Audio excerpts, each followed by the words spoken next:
नमस्कार साथियों इस टॉपिक में हम सुप्रीम कोर्ट के एक बहुत ही महत्वपूर्ण जजमेंट के बारे में बात करेंगे कि म्यूटेशन एंट्री यानी कि नामांतरण यानी कि दाखिल खारिज एंट्री किसी भी व्यक्ति के पक्ष में कोई अधिकार स्वामित्व अधिकार या सरोकार प्रदान नहीं करती सुप्रीम कोर्ट। ये साथियों जो आदेश दिया गया है वो दिया गया है Jitendra Singh versus the state of Madhya Pradesh सरकार। एक चीज मैं साथियों यहाँ पे आपसे कहना चाहूँगा कि यदि आप किसी भी मैटर में बेहतर कानूनी सलाह लेना चाहते हैं, कानूनी सलाह तो हमारा कॉन्टैक्ट नंबर भी वीडियो डिस्क्रिप्शन में मिल जाएगा, या आप पीडीएफ ये लेना चाहते हैं इस आदेश की, या आप डॉक्यूमेंट्स चेक करवाना चाह रहे हैं तो कॉन्टैक्ट नंबर वीडियो के डिस्क्रिप्शन में मिल जाएगा।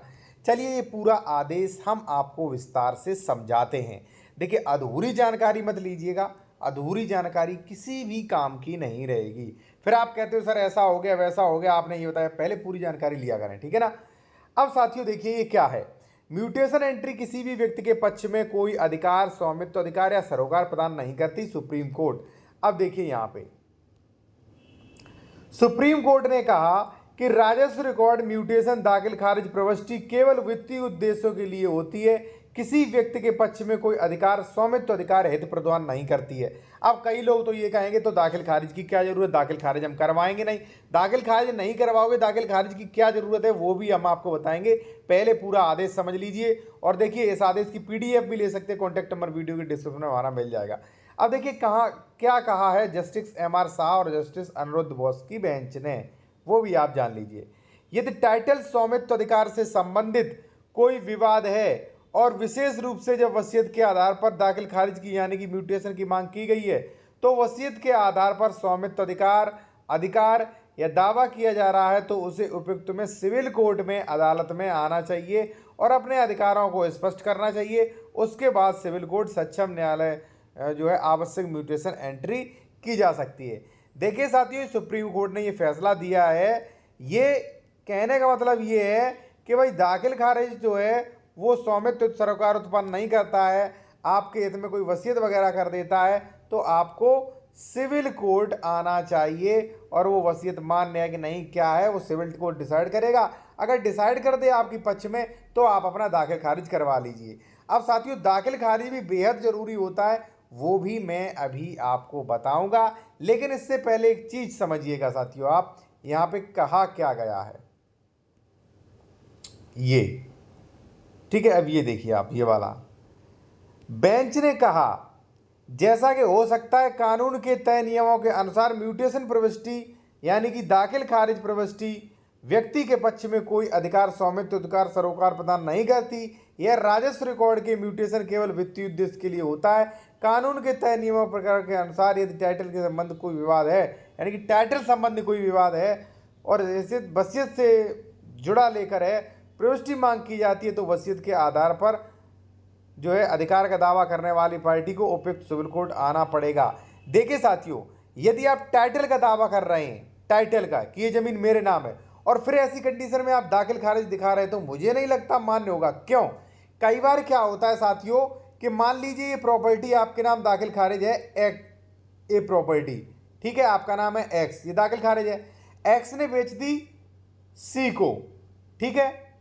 अब साथियों एक्स के पास सी को बेच दी, सी ने रजिस्ट्री करवा ली लेकिन दाखिल खारिज नहीं करवाया, दाखिल खारिज अभी भी एक्स के नाम है, तो एक्स के नाम कोई भी अधिकार नहीं है, सी के नाम रजिस्ट्री से अधिकार चले गए, क्योंकि प्रॉपर्टी ट्रांसफर एक्ट सेक्शन 54 ये कहता है कि रजिस्ट्री से सारे अधिकार ट्रांसफर हो जाते हैं। लेकिन साथियों एक चीज मैं और बता दूं महत्वपूर्ण आपको, जो कि काफी महत्वपूर्ण है भाई, कि दाखिल खारिज जो है साथियों, दाखिल खारिज वो काफी महत्वपूर्ण होता है जमीन का, क्योंकि देखिए टाइटल संबंधी नहीं डिक्लेयर करता है, लेकिन साथियों धारा 24 आपने करवाई सीमांकन, उस पर विवाद है मेड़बंदी वगैरह, तो ये रेवेन्यू की प्रक्रिया है, तो भाई धारा 24 के लिए आपको खतौनी चाहिए, खतौनी का दाखिल खारिज चाहिए।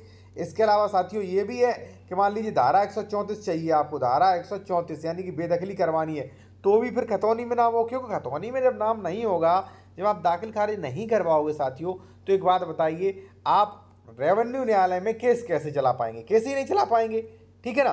तो देखिए दाखिल खारिज कराना महत्वपूर्ण है, ठीक है, लेकिन टाइटल के संबंध में ये नहीं कि दाखिल खारिज से मालिकाना हक 100% मान लिया जाएगा, ठीक है। मान लीजिए उस जमीन का वसीयत सॉरी रजिस्ट्री मेरे पास है, दाखिल खारिज आपके पास है, तो रजिस्ट्री पहले मान्य होगा। ठीक है, और फिर देखा जाएगा कि कंडीशनल क्या है। ठीक है ना।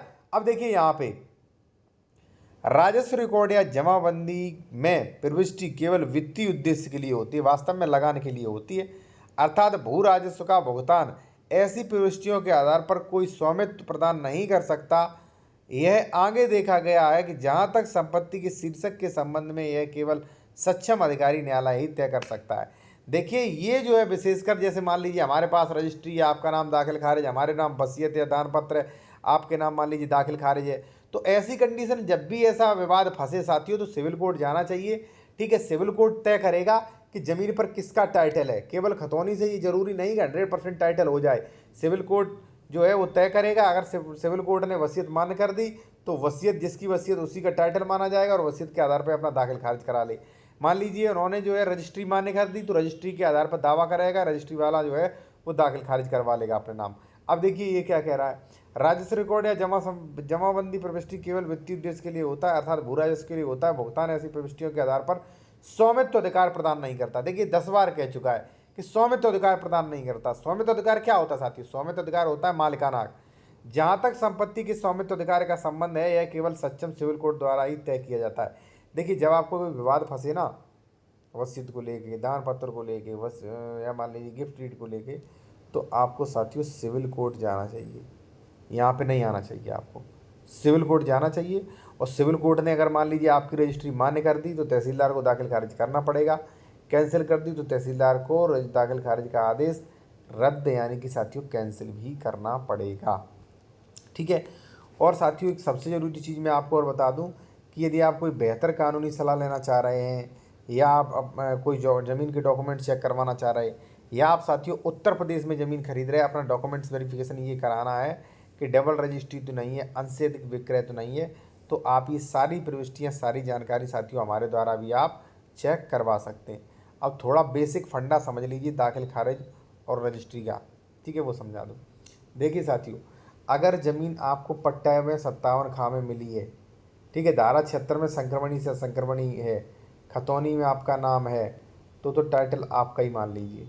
ठीक है, ये दाखिल खारिज तब मान नहीं होता है, मान लीजिए आपने प्रॉपर्टी खरीदी है, ठीक है ना, अब हमारे नाम हम हमसे खरीदी थी, हमारे नाम अभी भी दाखिल खारिज चल रहा है, लेकिन संपत्ति तो हमने आपको ट्रांसफ़र कर दी तो दाखिल खारिज मान्य नहीं रहेगा ऐसा हमारे नाम में।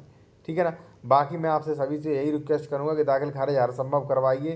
धारा 143 है ज़मीन का, फिर भी दाखिल खारिज करवाइए। धारा 80 है, फिर भी करवाइए।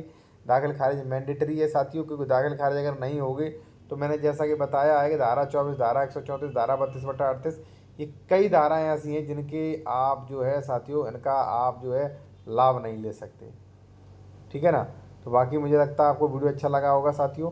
और एक चीज़ और, अगर आप किसी मैटर पर अगर बेहतर कानूनी सलाह लेना चाहते हैं तो कॉन्टैक्ट नंबर भी हमारा वीडियो डिस्क्रिप्शन में मिल जाएगा। धन्यवाद साथियों।